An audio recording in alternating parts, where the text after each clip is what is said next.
قل هل يستوي الذين يعلمون والذين لا يعلمون انما يتذكر اولو الالباب۔ محترم عزیزو، آپ سب کے علم میں ہے کہ گزشتہ 6-7 جمعوں سے ہم سیرت پاک کو سمجھ رہے ہیں، آج بھی اسی سلسلے کو آگے بڑھاتے ہیں۔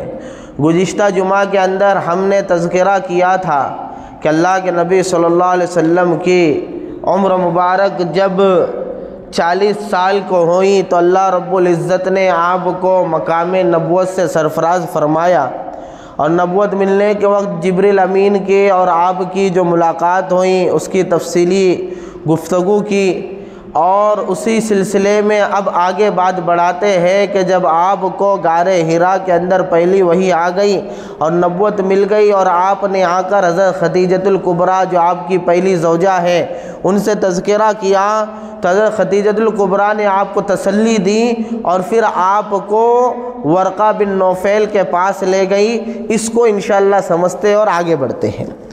اس بات کو سمجھنے سے پہلے کہ حضرت خدیجہ نے آپ کے ساتھ کیا معاملہ کیا اور کیوں کیا، یہاں پر ایک بات سمجھنا یہ ہے کہ جیسے گزشتہ تذکرہ ہوا کہ جیسے وحی آئی تو وحی آنے سے پہلے جبریل امین نے آپ کو گلے لگا کر دبوچا۔ علماء کرام نے لکھا ہے کہ پہلی وحی علم سے متعلق ہے۔ پہلی وحی کس سے متعلق ہے؟ علم سے متعلق ہے، کہ پہلا فرمان آسمان سے نازل ہو رہا ہے اور پڑھنے کے تعلق سے اقرا، کہ اپنے رب کے نام سے پڑھو، اور علم کے تعلق سے، اور علم سے مراد دین کا علم ہے۔ لہذا علماء کرام نے لکھا ہے کہ دین کا علم بغیر مشقت کے حاصل نہیں ہوتا، کہ اللہ کے نبی صلی اللہ علیہ وسلم پر پہلے مشقت آئی اور پھر جو ہے آپ کو علم ملا قرآن کا، لہذا دین کا علم بغیر مشقت کے نہیں ملے گا۔ اس لیے اگر ہم علماء کرام کی زندگیوں کو دیکھیں اور صحابہ کرام کی زندگیوں کو دیکھیں تو انہوں نے علم کے حصول کے لیے بڑی مشقتیں اٹھائی ہیں، فاقے برداشت کیے ہیں، اور جو ہے لمبے لمبے سفر کیے ہیں، اور پیدل سفر کیے ہیں، اور دور دراز تک جو ہے ایک ایک حدیث کو سننے کے لیے گئے ہیں، اور بڑی مشقتیں برداشت کیے، اس کے بعد جا کر ان کے پاس علم حاصل ہوا ہے۔ علم حاصل۔ موسیٰ علیہ السلام کا واقعہ اس سے پہلے سورہ کہف کے ضمن کے اندر میں سنا چکا ہوں کہ علم حاصل کرنے کے لیے اللہ نے ان کا سفر کرایا، اور علم حاصل کرنے کے لیے لمبا سفر انہوں نے کیا۔ آپ اس امت کے اندر دیکھیں گے اللہ کے حبیب صلی اللہ علیہ وسلم کے صحابہ کرام، ابو ذر غفاری رضی اللہ عنہ کا ایمان اور علم کو حاصل کرنے کے لیے لمبا سفر، پہلے اپنے بھائی کو بھیجنا، پھر خود اللہ کے نبی کے پاس آنا، مشقت برداشت کرنا، پھر جو ہے ایمان سے سرفراز ہو جانا، پھر دوسرے صحابہ کرام کا سفر اور مشقتیں برداشت کرنا، حضرت ابو ہریرہ رضی اللہ عنہ کا حصول علم کے لیے فاقے برداشت کرنا، اصحاب صفہ کا فاقے برداشت کرنا، یہ ایک بڑی کہانی ہے اور بڑی جو ہے ایک حقیقت ہے، لہٰذا اس کی تفصیل میں کسی وقت جائیں گے۔ اس وقت بتانا یہ مقصود ہے کہ اللہ کے نبی صلی اللہ علیہ وسلم پر پہلی وحی آ رہی ہے، علم سے متعلق آ رہی ہے، اور آپ کو قرآن کا علم دیا جا رہا ہے، لیکن جبریل امین کے دبوچنے کے بعد دیا جا رہا ہے۔ یہ دلیل ہے اس بات کی کہ شریعت کا علم بغیر مشقت کے حاصل نہیں ہوتا۔ ہم یہ چاہتے ہیں کہ ہم موبائل کے ذریعے سے، ہم انٹرنیٹ کے ذریعے سے، ہم بستر پہ لیٹے ہوئے اور آسانی کے ساتھ شریعت کا علم حاصل کر لیں گے تو یہ مشکل چیز ہے۔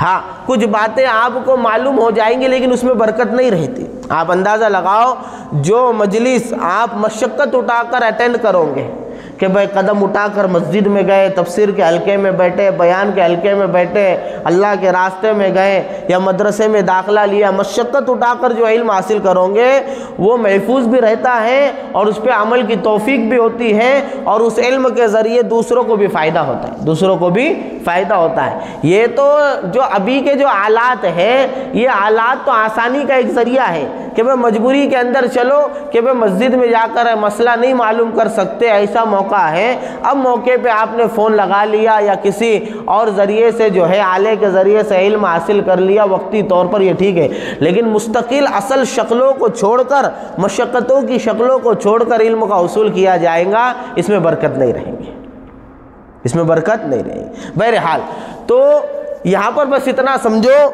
کہ علم کا حصول مشقتوں کے بغیر نہیں، علم کا حصول مشقتوں کے بغیر نہیں، کہ پہلی وحی آئی اور اللہ کے نبی کو مشقت میں مبتلا کیا گیا، مبتلا کیا۔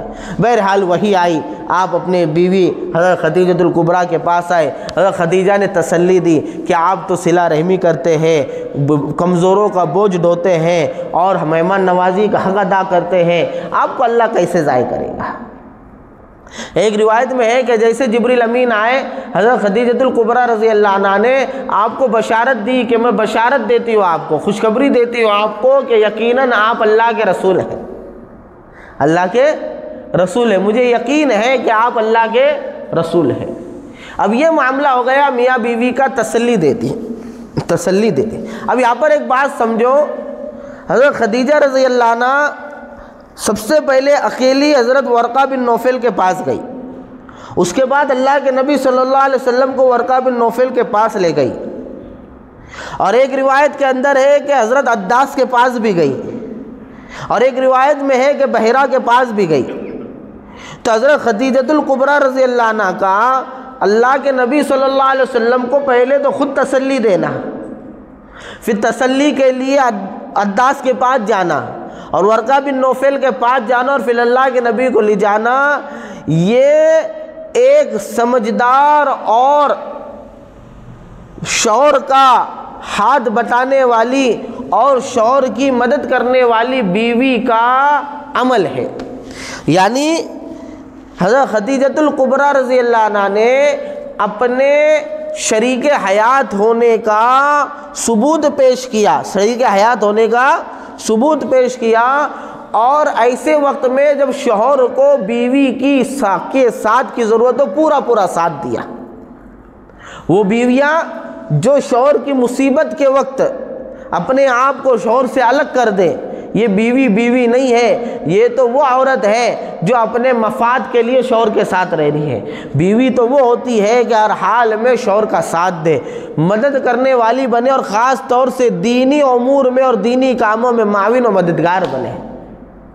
حضرت خدیجہ رضی اللہ عنہ کو کوئی شک و شبہ نہیں تھا، میں آگے اس کا تذکرہ کروں گا، کوئی شک و شبہ نہیں تھا، بلکہ دیکھا کہ میرے خاوند میرے شوہر پریشان ہیں تو ان کو تسلی دی کہ آپ پہلے تو اپنا عقلی استدلال کیا۔ کیسا استدلال کیا؟ کہ یہ استدلال کیا، ادھر دیکھ کے سنو، غور سے سنو تو بات کھلتی ہے پھر، ہے نا۔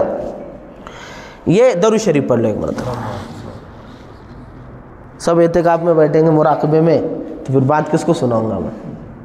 اللہ اللہ اللہ اللہ، اس کے واسطے جمعہ کے بعد ابھی یہ سننے کے آداب ہے نا، کہنے والے کو دیکھ کر سنو توجہ سے، ہے نا، تو پھر بات بھی سمجھ میں آتی، بات ہو رہی نا، تو پھر ایک دوسرے سے بات کے آداب بھی یہ ہے کہ بھئی جو کہہ رہا ہے اس کی طرف پوری طرح سے متوجہ رہو۔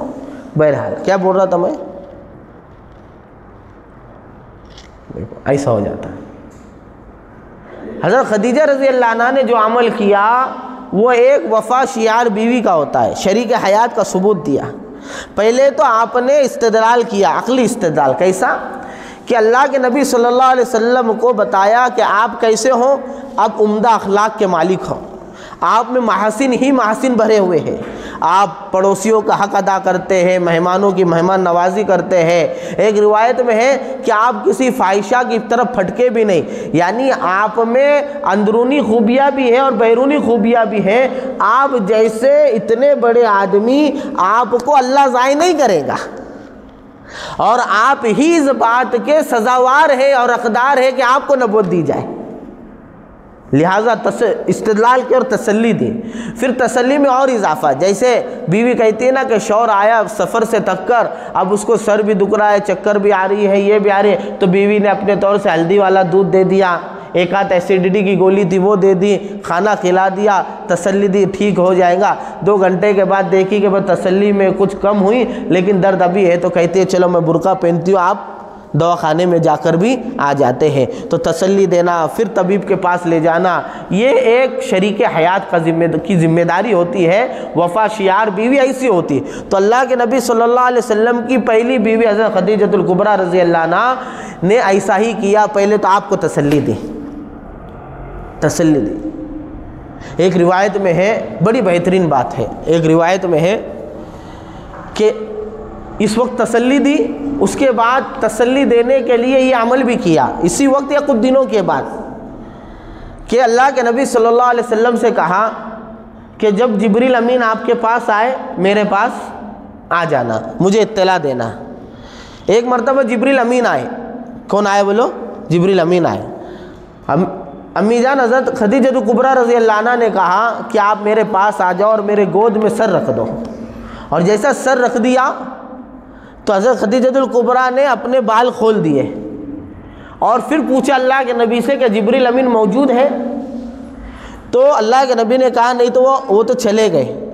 تو کہا کہ یقیناً یہ فرشتے ہیں، اگر یہ شیطان ہوتا تو شرماتا نہیں، شیطان ہوتا تو روایت میں موجود ہے یہ کہ اگر شیطان ہوتا تو شرماتا نہیں۔ اس عمل کے ذریعے بھی حضرت خدیجۃ الکبریٰ نے تسلی دی کہ آنے والا فرشتہ ہے، آنے والا شیطان نہیں ہے۔ اور یہاں سے علماء کرام نے یہ بات بھی بیان کی ہے کہ غیر محرم سے شرمانا فرشتوں کی صفت ہے، اور غیر محرم کو دیکھ کر اس کو تاڑنا اور اس کے اوپر نگاہ گندی کرنا اور اس کے سامنے شرمانا یہ شیطان کی صفت ہے۔ یہی تو وجہ تھی کہ جبریل امین نے جب دیکھا کہ خدیجۃ الکبریٰ کے بال کھل گئے، شرما گئے، اللہ کے نبی سے دور ہٹ گئے، اور کہا حضرت خدیجہ نے اگر شیطان ہوتا تو شرماتا نہیں۔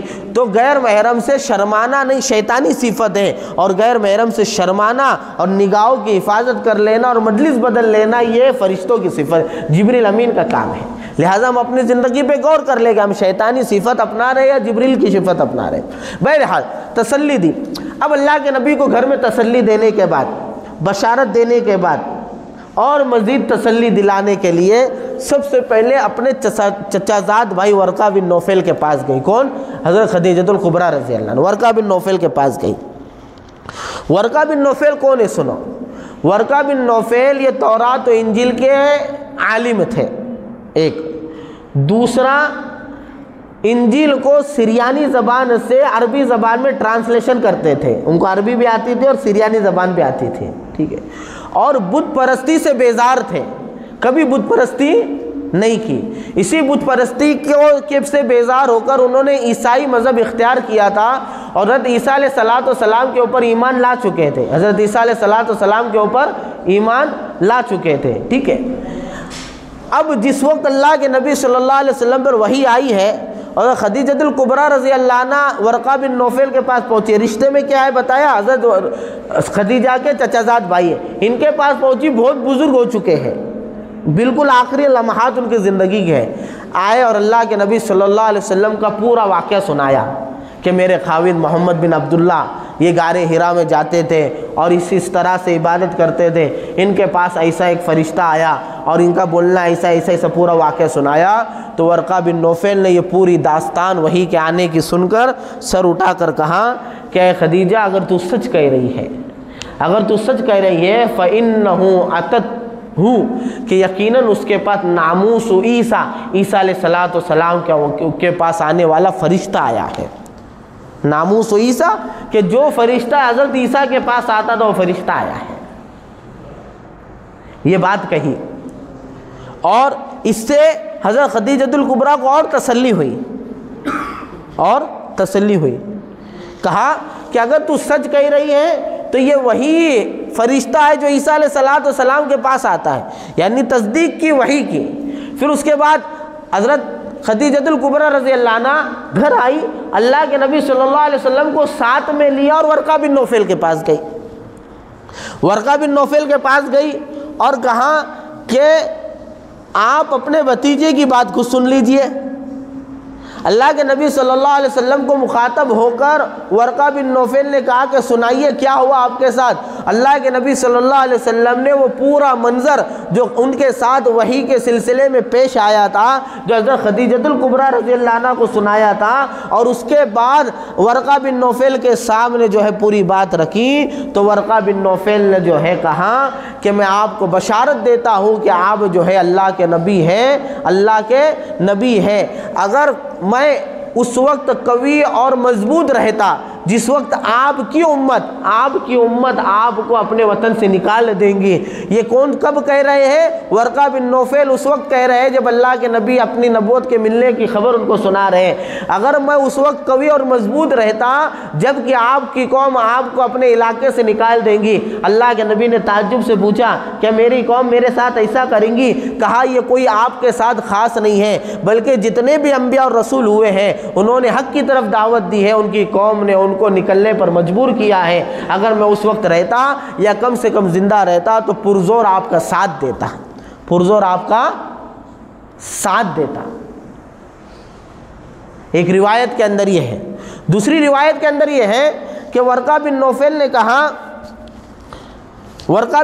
نے کہا جیسے ہی اللہ کے نبی کے حالات سنے تو حالات سننے کے بعد آپ کو آپ کے نبی ہونے کا یقین ہو گیا، یقین ہو گیا، اور آپ نے اعتراف کیا، ورقہ بن نوفل نے اعتراف کیا کہ آپ نبی اور رسول ہیں۔ اور یہاں پر جو بات فرمائی وہ یوں فرمائی کہ آپ کے پاس عنقریب جہاد کا حکم آئے گا، آپ کے پاس عنقریب جہاد کا حکم آئے گا۔ آپ موسیٰ علیہ السلام کی طرح اللہ کے رسول ہیں، آپ موسیٰ علیہ السلام کی طرح اللہ کے رسول ہیں۔ آپ کے پاس جو فرشتہ آیا ہے وہ وہی ناموس ہے جو ناموس عیسیٰ تھا۔ ناموس کہتے ہیں اس قاصد کو جو خیر کی خبر لاتا ہے، اور جاسوس کہتے ہیں اس قاصد کو جو بری خبر لاتا ہے۔ تو اس روایت کے اندر ناموس عیسیٰ کا لفظ استعمال ہوا دونوں روایت میں۔ تو ناموس عیسیٰ کہ عیسیٰ علیہ السلام کے پاس جو فرشتہ آتا تو وہ خیر کی خبر لاتا تھا، تو آپ کے پاس بھی جو فرشتہ آیا وہ ناموس ہے، یعنی خیر کی خبر لایا ہے۔ لہٰذا پہلی مرتبہ حضرت عیسیٰ علیہ السلام سے تشبیہ دے کر فرمایا کہ آپ کے پاس جو فرشتہ آیا وہ عیسیٰ علیہ السلام کی طرح فرشتہ تھا۔ دوسری مرتبہ ورقہ بن نوفل سے جب خود اللہ کے نبی نے ملاقات کی اس موقع پر کہا کہ آپ موسیٰ علیہ السلام کی طرح رسول ہیں۔ علماء اکرام نے اس کی وجہ لکھی ہے، وجہ یہ لکھی ہے کہ پہلی مرتبہ عیسیٰ علیہ السلام سے تشبیہ اس لیے دی کہ ورقہ بن نوفل خود عیسائی ہو چکے تھے، اور عیسیٰ علیہ السلام کی نبوت کا اقرار کر چکے تھے، اور عیسیٰ علیہ السلام کے پاس بھی تمام نبیوں کی طرح جبریل امینی وہی لے کر آتے تھے۔ اس لیے کہا کہ جس طرح عیسیٰ علیہ السلام کے پاس وہی لے کر جبریل آتے تھے آپ کے پاس بھی وہی آئے۔ اور موسیٰ علیہ السلام سے تشبیہ اس لیے دی چونکہ موسیٰ علیہ السلام کی شریعت اور شریعت محمدی میں بہت ساری چیزیں برابر ہیں۔ جیسے موسیٰ علیہ السلام کو بھی جہاد کا حکم ہے، ہم کو بھی جہاد کا حکم ہے۔ موسیٰ علیہ السلام کی شریعت میں بھی حدود و قصاص تھے کہ زنا کرا تو یہ، زنا کرا تو وہ، مرڈر کرا تو وہ۔ تو اس شریعت کے اندر شریعت محمدی میں یہی بات ہے، اس لیے موسیٰ علیہ السلام کی شریعت سے تشبیہ دی۔ اور یہ بھی کہا ورقہ بن نوفل نے کہ آپ یقیناً وہی رسول ہو جس کی بشارت عیسیٰ علیہ السلام دے چکے ہیں۔ اور سورہ صف کے اندر قرآن کریم میں اس کا تذکرہ ہے کہ عیسیٰ علیہ السلام نے اللہ کے نبی صلی اللہ علیہ وسلم کے آنے کی پہلے بشارت دی تھی، مصدقا لما بین یدی، کہ میں خوشخبری دیتا ہوں من بعد یاتی رسول، کہ میرے بعد ایک ایسے رسول کی جس کا نام احمد ہوگا، جس کا نام احمد، جس کا میں تفصیلی تذکرہ پہلے کر چکا ہوں۔ تو ورقہ بن نوفل نے بھی کہا کہ آپ وہی رسول ہو جس کی بشارت اور خوشخبری پہلے عیسیٰ علیہ السلام دے چکے ہیں۔ لہٰذا ورقہ بن نوفل نے پوری تصدیق کی، پوری تصدیق۔ اب یہاں پر سوال پیدا ہوتا ہے کہ ورقہ بن نوفل صحابی ہے، ایمان والے ہیں یا نہیں ہیں؟ ایک مرتبہ امی جان حضرت عائشہ صدیقہ رضی اللہ عنہ نے پوچھا، سے روایت ہے کہ امی جان حضرت خدیجہ کبریٰ نے پوچھا کہ ورقہ بن نوفل نے آپ کی تائید کی، آپ کو سچا نبی مانا، لیکن اعلان نبوت سے پہلے دنیا سے رخصت ہو گئے، ان کا کیا معاملہ ہوگا؟ تو اللہ کے نبی صلی اللہ علیہ وسلم نے کہا کہ میں نے خواب میں ورقہ کو سفید لباس میں دیکھا، اگر وہ جہنمی ہوتے تو سفید لباس میں نظر نہیں آتے، کسی اور لباس میں نظر آتے ہیں۔ اس طریقے سے اللہ کے نبی نے استدلال کر کر بتایا کہ ورقہ جنتی ہے، ورقہ کیا ہے؟ جنتی ہے۔ ایک دوسری روایت کے اندر ہے، امی جان حضرت عائشہ ہی سے غالباً روایت ہے کہ اللہ کے نبی نے فرمایا کہ ورقہ بن نوفل کو برا مت کہو، میں نے اس کے لیے 2 باغ دیکھے ہیں جنت میں۔ کتنے باغ؟ ایک روایت میں 1 باغ اور ایک روایت میں 2 باغ۔ میں نے جنت میں ان کے لیے 2 باغ دیکھے۔ تو یہ روایتیں اس بات کی طرف مشیر ہے، کیا ہے؟ مشیر ہے، اشارہ کرتی ہے کہ ورقہ بن نوفل کا شمار ایمان والوں میں ہوا ہے اور وہ جنتی ہے۔ اور ویسے بھی اگر مان لیا جائے کہ ان کا انتقال، چونکہ ابھی جو روایت میں نے بیان کیا، انہوں نے کیا ارادہ ظاہر کیا کہ اگر میں طاقت والا اور قوی ہوتا، کب؟ جبکہ آپ کی قوم آپ کو ہجرت پہ مجبور کرتی تو میں آپ کا ساتھ دیتا۔ اس کے چند دنوں کے بعد ان کا انتقال ہو گیا۔ اگر مان بھی لیا جائے کہ آپ کے اعلان نبوت سے پہلے یا آپ پر ایمان لانے سے پہلے، نبی رسول تسلیم کرنے سے پہلے اگر آپ کا انتقال ہو جائے، تب بھی آپ شریعت عیسوی کے اوپر عامل تھے، شریعت عیسوی کے اوپر عامل تھے۔ اور اس زمانے میں جو ایمان والے تھے ان کے اندر بس یہی دیکھا جاتا تھا کہ شرک اور بدعت سے، شرک سے، کفر سے جو ہے توبہ کرنے والے اور حق کا اقرار کرنے والے ان کی نجات ہو جاتی تھی، لہٰذا ان کا جنتی ہونا یہ اس سے بھی ثابت ہوتا ہے۔ بہرحال حضرت خدیجۃ الکبریٰ رضی اللہ عنہ نے اپنی تسلی کے لیے نہیں بلکہ اللہ کے نبی کی تسلی کے لیے پہلے ورقہ بن نوفل سے ملاقات کی، ان سے پوری بات کرنے کے بعد اللہ کے نبی کو لائی۔ اللہ کے نبی کی باتیں سن کے ورقہ بن نوفل نے وہ ساری باتیں کی جس کا تذکرہ میں نے ابھی کیا۔ ایک روایت کے اندر ہے کہ حضرت خدیجۃ الکبریٰ رضی اللہ عنہ حضرت عداس کے پاس بھی آئی تھی ورقہ بن نوفل سے پہلے۔ عداس کون ہے؟ یہ عتبہ بن ربیعہ کے بھائی ہے، یہ نینوا کے رہنے والے تھے، جا کے حضرت یونس علیہ السلام تھے، بعد میں چل کر یہ صحابی بن گئے، لیکن ان کے پاس بھی جو ہے نا تورات انجیل کا علم تھا اور یہ پہلے سے بت پرستی سے بیزار تھے۔ لہٰذا روایت میں جیسے خدیجۃ الکبریٰ رضی اللہ عنہ یہ اللہ کے نبی کے وحی کا واقعہ لے کر پہنچی حضرت عداس کے پاس اور ان سے کہا ایسا ایسا معاملہ ہوا، تو جیسے ہی جبریل کا تذکرہ آیا عداس نے کہا قدس قدس، سبحان اللہ سبحان اللہ، بت پرستوں کی سرزمین پر جبریل امین کا کیا کہنا، بت پرستوں کی سرزمین پر جبریل امین کا کیا کہنا، وہ تو اللہ کے امین ہے، وہ اللہ اور رسول کے درمیان سفیر ہے، وہ اللہ اور رسول کے درمیان سفیر ہے، وہ تو اللہ کے، وہ ان کا کام نبیوں کے پاس اللہ کا پیغام لانا ہے۔ اس کے بعد انہوں نے بھی یہی بشارت دی کہ محمد صلی اللہ علیہ وسلم اللہ کے رسول ہیں اور ان کے پاس آنے والے فرشتے وہ وہی ہے جو عیسیٰ علیہ السلام کے پاس آیا کرتے تھے۔ لہٰذا عداس نے بھی کیا کیا؟ اللہ کے نبی صلی اللہ علیہ وسلم کو کی نبوت کی تصدیق کی، وحی کی تصدیق کی، لہٰذا آگے چل کے وہ بھی جو ہے صحابی بن گئے اور جو ہے ایمان کے اندر جیسے شریعت محمدی کے مطابق داخل ہو گئے۔ حضرت خدیجۃ الکبریٰ رضی اللہ عنہ کا اللہ کے نبی صلی اللہ علیہ وسلم کو لے کر ورقہ بن نوفل کے پاس جانا اور خود ورقہ بن نوفل کے پاس جانا، حضرت عداس کے پاس جانا، یہ اپنے اطمینان کے لیے نہیں تھا، جیسے میں نے ابھی کہا کہ شوہر کو تسلی دلانے کے لیے تھا، شوہر کے غم کو ہلکا کرنے کے لیے تھا۔ اور دیکھو ویسے بھی وحی جو ہے نا، وحی یہ ایک ثقیل اور وزنی چیز ہے۔ خود قرآن کہتا ہے اِنَّا سَنُلْقِي عَلَيْكَ قَوْلًا ثَقِيلًا، کہ اے نبی جی ہم آپ پر ایک وزندار کلام اور وزندار بات کو نازل کرنے والے ہیں۔ زید بن ثابت رضی اللہ عنہ فرماتے ہیں ایک مرتبہ میں اللہ کے نبی صلی اللہ علیہ وسلم سے سٹ کر بیٹھا تھا، اس طرح کہ میں جب مانڈی ڈال کر بیٹھا تھا تو میری ران کے اوپر اللہ کے نبی صلی اللہ علیہ وسلم کی ران تھی، قریب قریب بیٹھے تو ایک کا پیر دوسرے کے پیر پہ آئے، اسی حالت میں وحی نازل ہوئی، اسی حالت میں وحی نازل ہوئی۔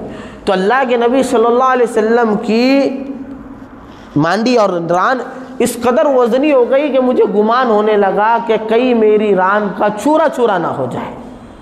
یہ دلیل اس بات کی کہ وحی جب آتی تھی تو ظاہری وزن بھی اللہ کے نبی کے اوپر اتنا پڑتا تھا کہ آپ کا جسم مبارک وزنی ہو جاتا تھا۔ وہی وزن جب زید بن ثابت کے پیر پر گرا تو ان کو اس کا احساس ہوا، اور دوسری بہت سی روایت میں ہے کہ آپ ناکا پر ہوتے تھے، آپ کی اونٹنی کے اوپر، اور اسی حالت میں وحی آتی تھی تو وحی کا بوجھ اتنا ہو جاتا تھا کہ ناکا برداشت نہیں کر پاتی تھی، وہی بیٹھ جاتی تھی، تو ظاہری بوجھ بھی آتا تھا اللہ کے نبی کے اوپر۔ اِنَّا سَنُلْقِي عَلَيْكَ قَوْلًا ثَقِيلًا، اسی کو فرمایا کہ ہم آپ پر ثقیل اور وزنی کلام اتارنے والے ہیں، وزنی کلام۔ تب ظاہر سی بات ہے کہ ایسا کلام جب اترا تو اللہ کے نبی پریشان ہوئے بشری تقاضے پہ، جیسے میں نے کہا نا پیچھے کہ موسیٰ علیہ السلام نے سانپ کو دیکھ کر جو پیٹ پھیرا تھا وہ شک کی بنیاد پر نہیں تھا بلکہ بشری تقاضے کی بنیاد پر تھا، تو اللہ کے نبی صلی اللہ علیہ وسلم جو پریشان ہوئے اور خدیجہ الکبریٰ کے پاس آئے تو آپ کو اپنی رسالت پہ کوئی شک و شبہ تھا نہیں، بلکہ آپ کو پورا اطمینان تھا۔ اسی طریقے سے حضرت خدیجہ الکبریٰ رضی اللہ عنہ کو آپ کی نبوت اور رسالت پر کامل یقین تھا، اندر سے بڑی خوش اور شادمان تھی اور اندر سے بڑی مسرت محسوس کر رہی تھی، لیکن چونکہ شوہر کی پریشانی دور کرنی تھی اس لیے ورقہ بن نوفل اور عداس کے پاس گئی، شک و شبہ دور کرنے کے لیے نہیں گئی۔ ایک تو کیا ہوتا ہے میں آپ کو بتاؤں، میں نے کوئی بات بیان کیا، اب آپ کو اس میں شک شبہ ہونے لگا تو آپ کیا کرو گے؟ دوسرے کسی عالم کے پاس جاؤں گے، مفتی کے پاس جاؤں گے کہ بھئی ہماری مسجد کے اندر ایسی بات بیان کی گئی، تو اب آپ کا یہ سفر کیا ہے؟ آپ کا یہ سفر دوسرے عالم کے پاس جانا، یہ میری بات میں شک و شبے کی بنیاد پہ کہ آپ کو اطمینان نہیں ہوا میری بات سے، اس لیے آپ دوسری جگہ تحقیق کے لیے گئے، ایک یہ۔ دوسرا یہ ہے کہ آپ نے یہاں پر بیان میں ایسی بات سنی کہ آپ کو اس کے اوپر پورا یقین ہو گیا، آپ کے علم میں اضافہ ہو گیا، بہت خوش ہو گئے، اب آپ جا کر دوسرے عالم کے پاس مسرت کے طور پر سنا رہے کہ بھئی ہماری مسجد کے اندر مفتی صاحب نے ایسی باتیں بیان کی، اللہ کے نبی کی سیرت کے تعلق سے ایسے واقعات بیان کیے، میں نے کبھی سنا نہیں تھا، اور اس سے جو ہے اللہ کے نبی کی محبت دل کے اندر آ گئی۔ اب آپ جا کر ان کے سامنے وہ تذکرہ کر رہے ہیں۔ اب 2 مرتبہ سفر ہوا آپ کا، پہلی مرتبہ سفر ہوا دوسرے عالم کے پاس جانے کا اور بیان کا تذکرہ کیا، یہ شک و شبے کی بنیاد پہ تھا، اس کو دور کرنے کے لیے آپ گئے، اور دوسری مرتبہ آپ اندر سے مطمئن تھے، خوش تھے، اسی خوشی کے اظہار کے لیے کہا گئے دوسرے عالم کے پاس گئے۔ تو امی جان حضرت خدیجہ الکبریٰ رضی اللہ عنہ ورقہ بن نوفل اور عداس کے پاس جو گئی تھی، شک و شبے کو دور کرنے نہیں گئی تھی، بلکہ اندر سے اپنے آپ کو بڑی مسرت تھی، بڑی خوشی تھی، لیکن اللہ کے نبی کے ظاہری تکلیف کو دور کرنے کے لیے، تسلی دلانے کے لیے گئی تھی۔ اور کیوں شک ہوتا ہے حضرت خدیجہ الکبریٰ رضی اللہ عنہ کو؟ آپ کے ساتھ ہونے والے کرامات کو دیکھ کر تو آپ نے جو ہے اسی امید کے اندر آپ سے نکاح کیا تھا، کیونکہ ورقہ بن نوفل جو آپ کے چچزاد بھائی ہے، ان سے آنے والے نبی کی باتیں حضرت خدیجہ الکبریٰ پہلے سن چکی تھی۔ جب آپ کا تجارت کا سفر ہوا، حضرت خدیجہ الکبریٰ کے مال پہ آپ کے غلام ساتھ میں تھے، اس نے آ کر پورا واقعہ سنایا، جھاڑ کے سایہ کرنے کا واقعہ سنایا، یہ ساری باتیں دیکھ کر تو جو ہے حضرت خدیجہ الکبریٰ نے آپ سے نکاح کا پیغام بھیج کر نکاح کیا تھا، تو حضرت خدیجہ الکبریٰ کا شک و شبہ کرنے کا کوئی سوال پیدا ہوتا نہیں۔ لہذا حضرت خدیجہ الکبریٰ رضی اللہ عنہ نے شک و شبے کی بنیاد کے اوپر ورقہ بن نوفل سے مسئلہ نہیں معلوم کیا، بلکہ اللہ کے نبی کو تسلی دلانے کے لیے، وہ تو اندر سے بڑی خوش تھی، پہلے بشارت دے دی، پہلے جو ہے خوشخبری دے دی کہ یہ منصب کے لیے اللہ نے آپ کو چنا ہے، آپ نبی ہیں، آپ رسول ہیں، آپ جو ہے اس کے اوپر فائز ہیں۔ ادا سے ایک غلطی یہاں پر بعض مورخین نے کی ہے، وہ بھی ظاہر ہو جانا ضروری ہے، کیونکہ زمانہ سوشل میڈیا کا ہے، اور سوشل میڈیا پر علی مرزا جیسے اور دوسرے نام نہاد سے اسکالر بیٹھ جاتے ہیں۔ ہاں ایک بات سمجھ لو، اب ایک تعبیر چلتی ہے اسلامک اسکالر۔ اسلامک اسکالر آج کے زمانے میں سوشل میڈیا دنیا میں اس بندے کو کہا جاتا ہے جو دین کی باتیں کرے۔ شریعت کی نظر میں اسلامک اسکالر صرف وہی ہے جس نے سلسلہ نبوی سے جڑ کر علم حاصل کیا ہے، اس سلسلہ نبوی سے جو اللہ کے نبی صلی اللہ علیہ وسلم نے اصحاب صفہ پہ قائم کیا تھا۔ لہٰذا آج کے جو علماء کرام ہیں جن کی سند اللہ کے نبی تک پہنچتی ہے، یہی اسلامی اسکالر ہے۔ اسلامی باتیں کرنے والے اور اسلام کے مطابق بیان کرنے والے جو ہیں، جو غیر عالم ہیں، وہ اسلامک اسکالر ہے نہیں، اس لیے دھوکے میں نہیں آنا۔ یہ علی مرزا کو اور دوسرا محمد علی اور جتنے بھی علی ولی ڈاکٹر وکٹر ہیں ان کو اسلامک اسکالر سمجھنے کی کوئی قطعاً ضرورت ہے نہیں اور دھوکہ کھانے. تو یہ ایسے بیوقوف ہے کہ یہ دھوکے دیتے ہیں ایسی باتیں اٹھا کر.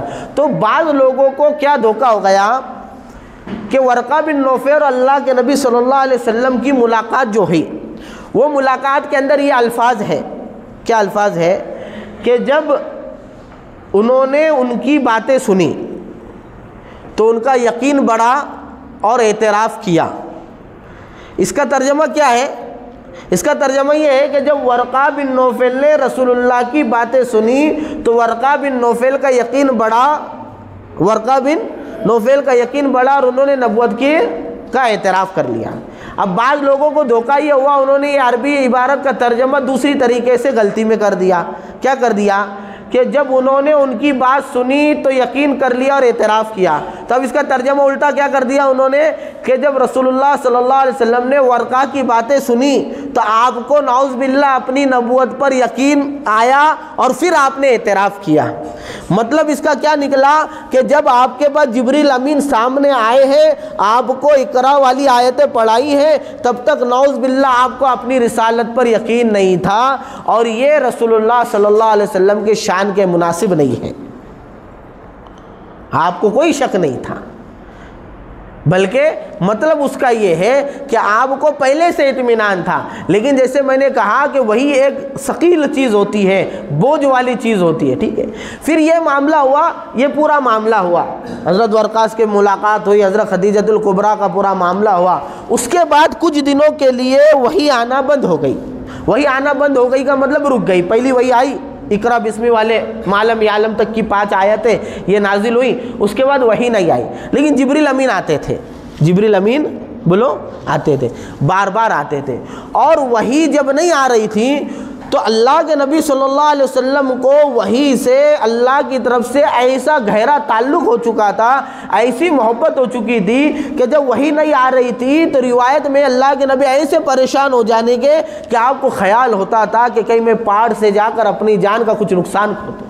اس قدر، یعنی تعبیر کا مطلب یہ ہے اس قدر پریشان ہوتے. جیسے آدمی کسی چیز سے بہت پریشان ہوتا ہے تو اس کو سکون جو ہے نیند میں اور موت میں نظر آتا ہے، تو اس قدر پریشان ہوتے تھے. تو جب یہ کیفیت آپ کی پڑتی تھی، جبریل امین آتے تھے اور کہتے تھے کہ آپ کو خوشخبری ہو، آپ اللہ کے رسول ہو. جب جبریل امین آ کر یہ جملہ کہتے تھے آپ کی پریشانی دور ہو جاتی تھی اور آپ کو سکون و اطمینان مل جاتا تھا. یہ سلسلہ چلتا رہا دوسری وحی کے آنے تک، یہ سلسلہ چلتا رہا دوسری وحی کے آنے تک. ٹھیک ہے، ایک روایت کے اندر ہے کہ سور پھونکنے والے فرشتے کو حضرت اسرافیل علیہ السلام، ان کو اللہ رب العزت نے معمور کیا تھا پہلی وحی کے آنے کے بعد دوسری وحی کے آنے تک کا جو درمیان کا زمانہ تھا، اس میں کہ حضرت محمد صلی اللہ علیہ وسلم کے پاس آتے رہے، آپ کے سکون و اطمینان کا اور انسیت کا ذریعہ بنتے رہے. لہذا حضرت اسرافیل علیہ السلام کا آپ سے اس زمانے کے اندر تعلق رہا اور اس تعلق کی وجہ سے آپ کو جو ہے سکون و اطمینان ملتا تھا.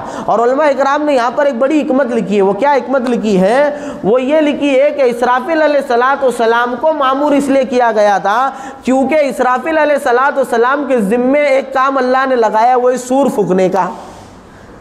اور قیامت اسرافیل علیہ السلام کے سور پھونکنے کے بعد آئیں گے. لہٰذا محمد صلی اللہ علیہ وسلم کا اور اسرافیل علیہ السلام کا تعلق یہاں پر قائم کر کر اس طرف اشارہ کر دیا گیا کہ محمد صلی اللہ علیہ وسلم یہ آخری نبی ہے، اب ان کے بعد آپ کا کام آنے والا ہے. آپ کا کام کیا ہے؟ سور پھونکنا، اور قیامت آ جائیں گے. لہٰذا اسرافیل علیہ السلام کا تعلق قائم کر کر بتا دیا گیا کہ اب سور پھونکنے کا زمانہ آ چکا ہے. لہٰذا یہ وہ زمانہ تھا، وہی آئی، یہ سارے واقعات ہوئے اور کچھ دنوں کے لیے جو ہے وہی منقطع ہو گئی. یعنی جبریل امین آتے تھے، اسرافیل علیہ السلام آپ کی تسلی کا سامان کرتے تھے، اور اس زمانے کے اندر اللہ کے نبی صلی اللہ علیہ وسلم پہ وہی کیفیت آتی تھی جو میں نے ابھی بیان کیا. پریشان ہو جاتے تھے، جبریل امین آ کر تسلی دیتے تھے. دوسری وحی کے آنے تک یہ سلسلہ جاری رہا. اب اس کے آگے کی باتیں انشاءاللہ ہم بعد میں سمجھیں گے اگلے جمعہ کے اندر. اب یہاں پر چند مسائل سمجھنے، وہ سمجھو. نمبر 1، اللہ کے نبی صلی اللہ علیہ وسلم کو نبوت کب ملی؟ اللہ کے نبی صلی اللہ علیہ وسلم کو نبوت کب ملی؟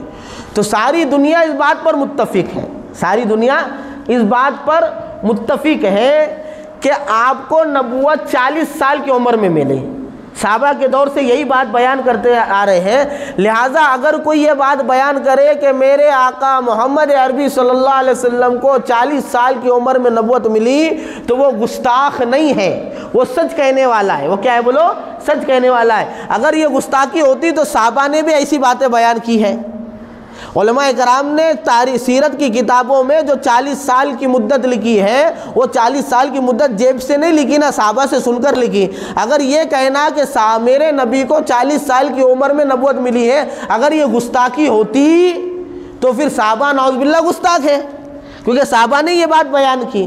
لہٰذا ایک روایت میں عبداللہ بن بر نے روایت نقل کی کہ اللہ کے نبی صلی اللہ علیہ وسلم کو جس دن نبوت ملی وہی آئی پہلی, وہ پیر کا دن تھا. کون سا دن تھا؟ پیر کا دن. ٹھیک ہے. اور مہینہ ربیع الاول کا تھا, تاریخ 8 تھی. مہینہ ربیع الاول کا تھا اور تاریخ 8 تھی. ٹھیک ہے. دوسری روایت کے اندر ہے کہ آپ کو جب پہلی وہی آئی اور نبوت ملی مہینہ رمضان المبارک کا تھا اور 17 تاریخ تھی. مہینہ رمضان المبارک کا تھا اور 17 تاریخ تھی. اور بعض علماء اکرام نے اسی کو جو ہے راجح قرار دیا ہے, کیونکہ آپ صلی اللہ علیہ وسلم کو جس وقت وہی آئی اس وقت آپ اعتکاف کی حالت میں تھے اور آپ رمضان ہی کا اعتکاف کیا کرتے تھے, رمضان ہی کا غار احرام میں اعتکاف کیا کرتے تھے.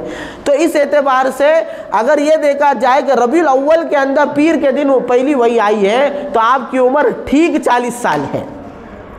اور اگر رمضان المبارک کو دیکھا جائے تو آپ کی عمر 40 سال 6 ماہ کی ہے. اور میں نے گزشتہ جمعہ کے اندر دونوں شمسی اور قمری کے اعتبار سے حساب لگا کر بتا دیا آپ کو. بہرحال تو 40 سال کی عمر کے اندر 2-5 مہینے آگے پیچھے بھی رہے تو وہی کہا جاتا ہے. آج آپ کو اگر پوچھے کہ آپ کی عمر کتنی, آپ تھوڑی بولیں گے 35 سال 3 مہینے 4 دن 15 گھنٹے 15 سیکنڈ, ایسا بولیں گے کیا بولیں گے آپ؟ 25 سال کا ہوں, 30 سال کا ہوں, 35 سال کا ہوں, گھنٹے.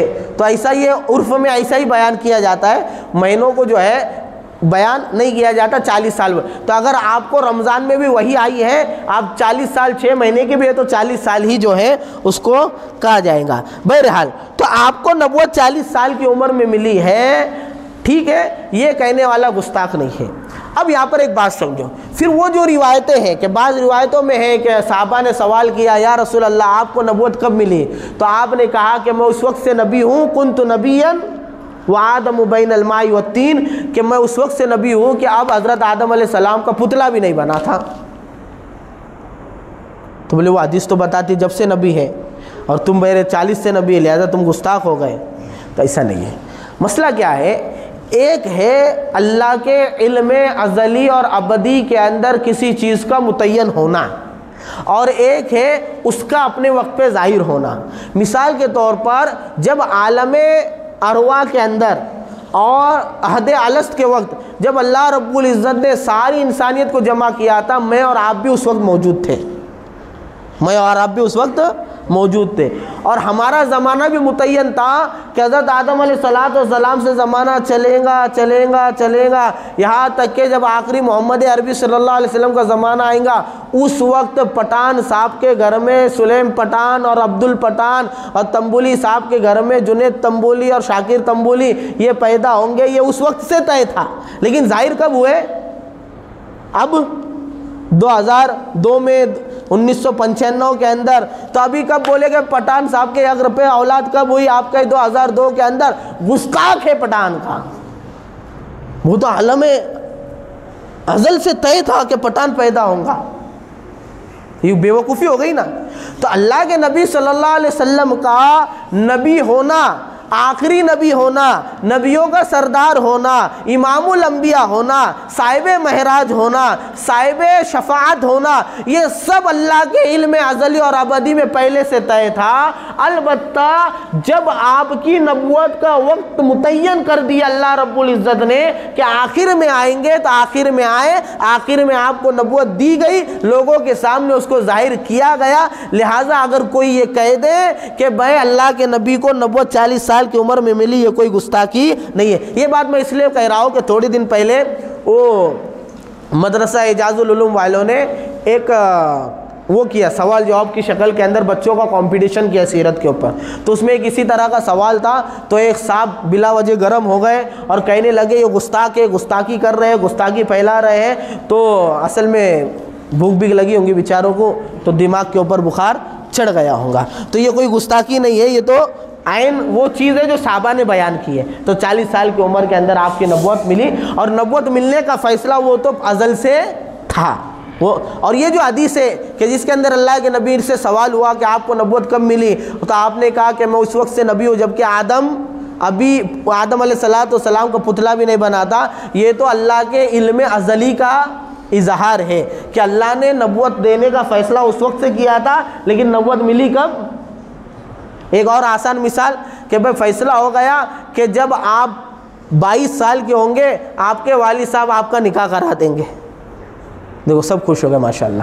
آپ جب 22 سال کے ہوں گے جب آپ کے والد صاحب آپ کا نکاح کرا دیں گے. یہ بات کب سے طے ہے, آپ کے بچپنے سے, لیکن اب 22 سال کی عمر کے اندر آنے کے بعد آپ کا نکاح ظاہر ہو رہا ہے, نکاح ہو رہا ہے, آپ دلہے بن رہے ہو. تو ایک چیز پہلے طے ہوتی ہے, ظاہر بعد میں ہوتی ہے. اسی طرح آپ کی نبوت پہلے طے تھی, ظاہر 40 سال کی عمر میں ہوئی. لہذا 40 سال کی عمر کہنے والا گستاخ نہیں شمار کیا جائے گا. ایک اور بات پھر بات پوری کر دیں گے کہ 40 سال کی عمر میں اللہ کے نبی صلی اللہ علیہ وسلم کو نبوت دی گئی.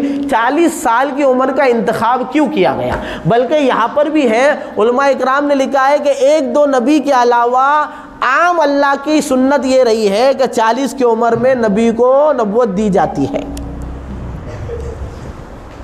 40 میں اللہ کے نبی کو بھی 40.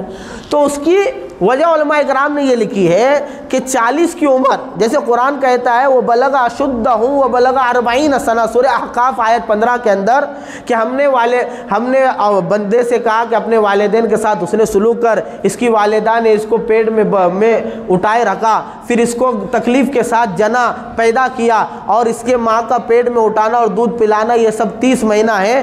اور جب اس کی عمر 40 سال کو پہنچ جاتی ہے, اس کی عمر جب قوت کو پہنچ جاتی ہے, بلغ اشدہ ہو, جب یہ عمر کے قوت کے زمانے کو پہنچتا ہے, بلغ 40 سنہ یعنی 40 سال کی عمر کو پہنچتا ہے. تو قرآن خود بتاتا ہے کہ 40 سال کی عمر وہ مکمل عمر ہے جس عمر کے اندر ظاہری قوہ طاقتیں اور باطنی طاقتیں مضبوط ہو جاتی ہیں. لہذا 40 کی عمر کے اندر ظاہری قوہ, ظاہری طاقتیں جسم کی یہ بھی مضبوط ہو جاتی, اور اندر کی سوچنے کی, فیصلہ کرنے کی, برداشت کرنے کی, اور جو ہے کسی چیز کو ہینڈل کرنے کی اور فیصلہ کرنے کی, اور کسی چیز کو جو ہے آرگنائز کرنے کی اور کسی چیز کو پھیلانے کی, یہ ساری صلاحیتیں 40 سال کی عمر کے اندر جو ہے یہ بندے کے اندر اللہ وجیل آتم یعنی کمال کے درجے کو ہوتی ہے. اس کے بعد تو زوال لگ جاتا ہے, اور اس سے پہلے بچپنے سے یہ آہستہ آہستہ بڑھتا رہتا ہے. لہذا 40 کی عمر میں ظاہری قوتیں اور باطنی قوتیں, روحانی قوتیں مضبوط ہوتی ہے. اس لیے اللہ رب العزت نے نبوت کے لیے اسی عمر کا انتخاب کیا, نبوت کے لیے اسی عمر کا انتخاب کیا. لہذا اللہ کے نبی صلی اللہ علیہ وسلم بھی جب 40 کی عمر کو پہنچے, آپ کو نبوت دی گئی اور آپ جو ہے نبوت سے سرفراز ہوئے. اب کیا زمانہ آیا, میں نے آپ کو بتایا نبوت ملی, حضرت خدیجہ الکبریٰ ورقہ بن نوفل کے پاس لے گئی, عداس کے پاس گئی, اور وہ پورا واقعہ تسلی کا ہوا, خود نے بھی تسلی دی. اب جو ہے جبریل امین کبھی کبھی آ رہے ہیں, تسلی دے رہے ہیں, اور جو ہے حضرت اسرافیل بھی تسلی دے رہے ہیں. یہ سلسلہ چل رہا ہے. پہلی وحی کے بعد اب وہ زمانہ رکا ہوا ہے دوسری وحی کے آنے کا. اب انشاءاللہ اگلی جمعہ کے اندر یا اس سے آگے کی ہم باتوں کو سمجھیں گے. اللہ رب العزت سے دعا ہے کہ اللہ رب العزت ان سب باتوں پر ایمان رکھنے کی توفیق عطا فرمائے.